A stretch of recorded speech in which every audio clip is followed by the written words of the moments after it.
Bonjour à toutes et à tous. Alors, je vous souhaite déjà une très bonne année et mes meilleurs vœux pour 2023.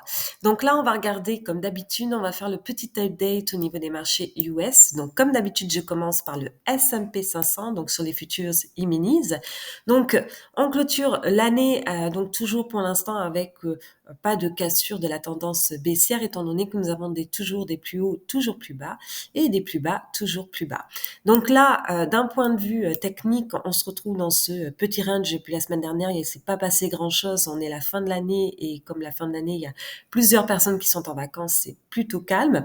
Mais comme je disais, pour l'instant, on va rester probablement donc déjà dans cette zone de prix pendant une certaine période de temps, le temps que les choses se rééquilibrent. Donc là, techniquement, au niveau intraday, nous sommes toujours clôture un petit peu sous la moyenne mobile de 10 jours. Si on rajoute le MACD, l'histogramme est toujours encore, vous voyez, négatif ici.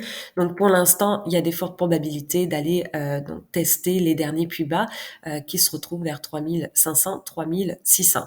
Donc ça, c'est d'un point de vue technique à court terme. Si on repasse au-dessus et que on a un croisement du MACD, bon là, il y a des fortes probabilités d'aller donc retester le haut du range qui se trouve ici.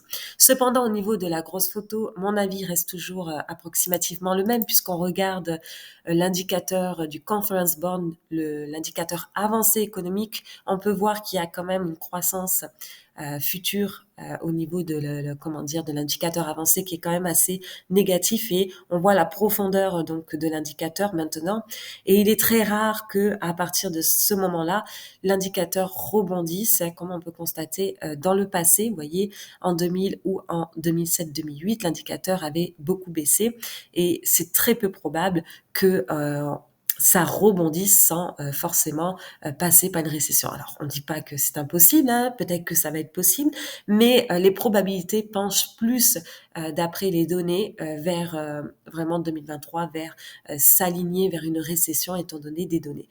Et là, justement, ce qui est bien, c'est qu'on peut voir que cet indicateur-là aussi reflète un petit peu l'analyse technique, puisque quand on regarde au niveau du mensuel, on est toujours sur la grande photo en dessous de la moyenne mobile sur 10 mois.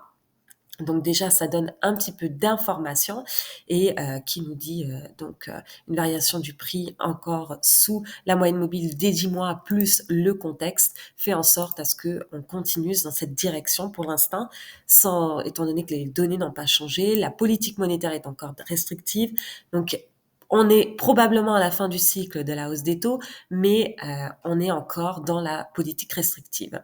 Donc ça, c'est une petite parenthèse. Alors au niveau des risques, ça, comme la croissance est quand même assez faible pour 2023, il y a probablement donc la correction des profits qui va se faire, étant donné qu'une faible croissance avec des résultats, des profits encore aussi élevés sans gros retracement, c'est plutôt rare. Donc on va voir si effectivement on va avoir un petit peu la correction des profits par rapport à la croissance réelle et la croissance nominale donc des globales, hein.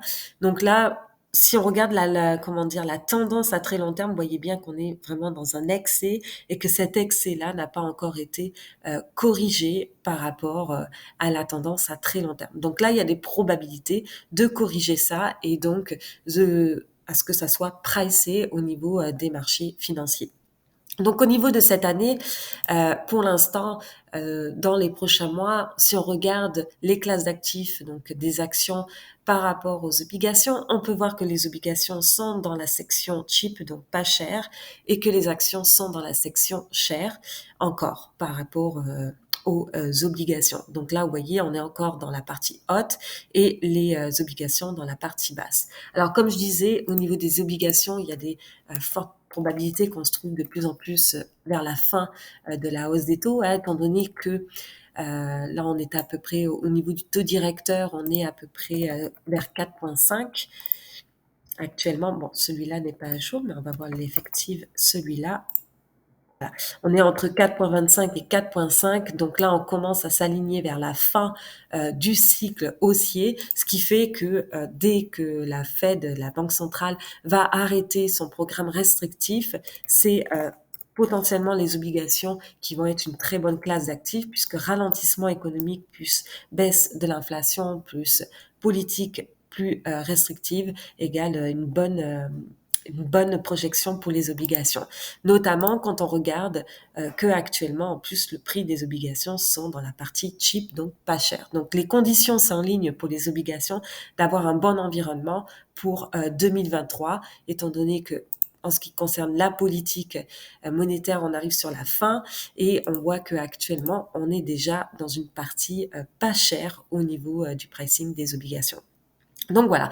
Alors c'est vrai que ça a été la pire année hein, pour ceux qui avaient à la fois des obligations et des actions, comme on peut constater, puisque dans le passé c'est plutôt rare que les obligations baissent avec les actions, mais comme on a eu une forte inflation, les obligations ont été impactées par cette forte inflation et également les actions au niveau des valorisations. Donc là, ça a été une très mauvaise année lorsqu'on combine les deux, notamment pour les grands fonds de pension.